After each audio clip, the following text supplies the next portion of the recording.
Bitcoin as an unstoppable force. Hyperbitcoinization theory and practice. One of the earliest references to hyperbitcoinization, H-theory, derives from the Satoshi Nakamoto Institute.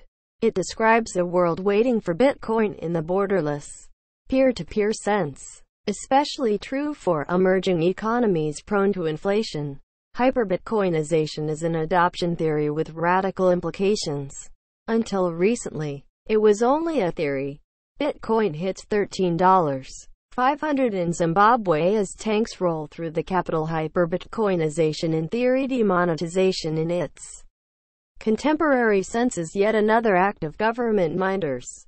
Officials charged with a country in number 8217's monetary policy. Last year around the present time, Prime Minister Narendra Moditook to an impromptu television address.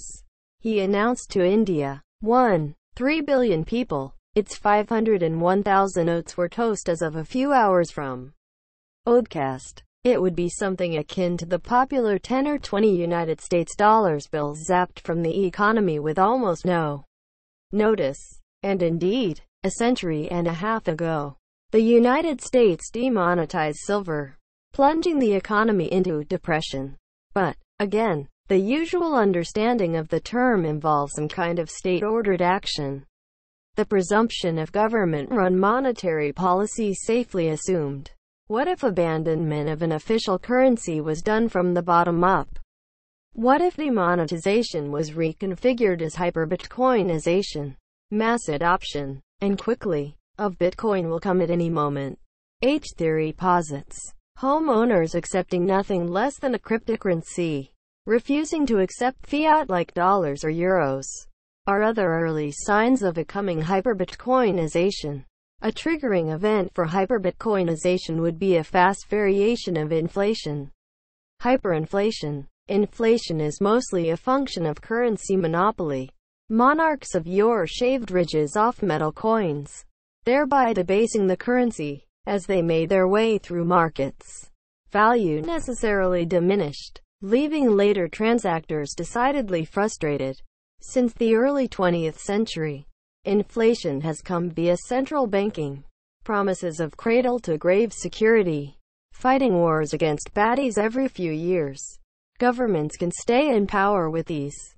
To accomplish these, they inflated the money supply in order to spread the wealth effect. It can quickly turn maniacal, deeply out of control. Weimar Republic in number 8217's was after World War I is a great example. Until 2009, there really was in number 8217. Much of a choice. People in these situations endured.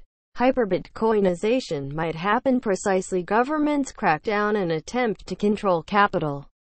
Bitcoin is borderless, agnostic to patriotism or tribal allegiance. Profoundly troubling for governments taming such rapid inflation is the fact hyperbitcoinization could also occur any overt crises or policy. The cryptocurrency and number 8217's advantages are so obvious. H-theory continues. Adoption happens in rational preference from inferior fiat to superior Bitcoin. Governments are stuck. They must keep inflating to meet societal expectations. Yet Bitcoin has no strictures. At some point, fiat paper no longer remains a currency. Furthermore, hyperbitcoinization will happen faster than hyperinflation. H-theory contends, and it will destabilize any economy much less than its state-caused counterpart. Venezuela and Zimbabwe in practice. Venezuela in number 8217's economic troubles are well documented. What should be a country awash in cash and near paradise levels of wealth is, well, not. In every respect it is an unmitigated disaster, primed and ready for hyperbitcoinization. Since 2014, one exchange in the country went from tens of users to near 100. Black market items can be at times food. And so miners have taken advantage of cheap electricity rates to earn and then spend using crypto gift cards. Shipping of goods is routed, though firms in Florida popping up to meet increasing demand. Crackdowns have inevitably come, of course, from arresting mining operators to shutting down exchanges and businesses associated with Bitcoin. Even still, a miner can earn enough to support a small family. And, as H-Theory predicts, more and more Venezuelans seem to be seeking cryptocurrencies as a result. Zimbabwe in number 8217. Ills are many. From a feudal history with colonization to its independence riddled with government corruption, it too seems poised for H-Theory. As of this writing, it appears the country is involved in something of a coup d'etat number 8217. Which falls right in line with H-Theory expectations. Zimbabwe in number 8217. Inflation is so legendary. Its trillion-dollar bills can be had on Amazon. Unlike Venezuela, mining is in number 8217. Happening in the nation. This explains its five-figure price for Bitcoin.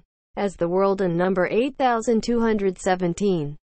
Most popular cryptocurrency must be purchased at a sizable markup due to incredible demand.